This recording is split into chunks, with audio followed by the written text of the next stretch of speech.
الرحمن الرحیم نحمدہ ونصلی علی رسولہ الکریم۔ ناظرین، اللہ پاک آپ سب کو دنیا آخرت کی خوشیاں نصیب فرمائے۔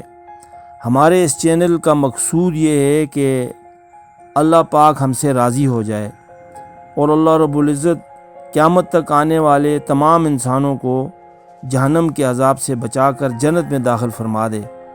تو اس لیے اس کار خیر میں آپ سب سے بھی گزارش ہے کہ ہمارے اس چینل کو سبسکرائب فرما لیں اور پھر لائک اور شیئر بھی فرمائیں۔ انشاءاللہ آپ سب کو بھی پورا اجر اللہ پاک عطا فرمائیں گے۔ آج کا مذاکرہ ہے ٹینشن اور پریشانی۔ علماء کرام فرماتے ہیں کہ اللہ پاک کی طرف سے ٹینشن اور پریشانی کا عذاب آیا ہوا ہے۔ مرد، عورتیں، چھوٹا بڑا سبھی اس میں گرفتار ہیں تقریباً۔ اللہ پاک سب کی حفاظت فرمائے۔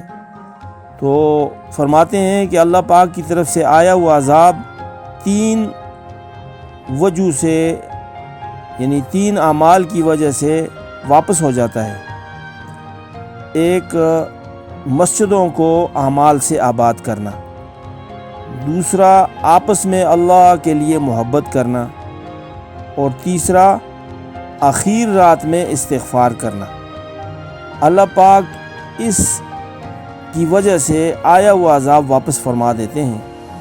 ایک قوم پر اللہ پاک کا عذاب آیا تو وہ اپنے نبی کو ڈھونڈتے رہے، نہ ملنے پر انہوں نے اللہ پاک کے سامنے آوزاری اور استغفار میں لگ گئے، تو اللہ جل شانہ نے ان کے استغفار پر بھیجا ہوا عذاب واپس کر دیا۔ اور اسی طرح روزانہ 300 دفعہ آیت کریمہ کا اہتمام کرے آدمی، اور یعنی لا الہ الا انت سبحانک انی کنت من الظالمین 300 دفعہ روزانہ کسی وقت میں بھی۔ اور اسی طرح 300 دفعہ روزانہ اللہم انا نجعلک فی نحورہم ونعوذ بک من شرورہم، اور پھر 500 دفعہ روزانہ لا حول ولا قوت الا باللہ۔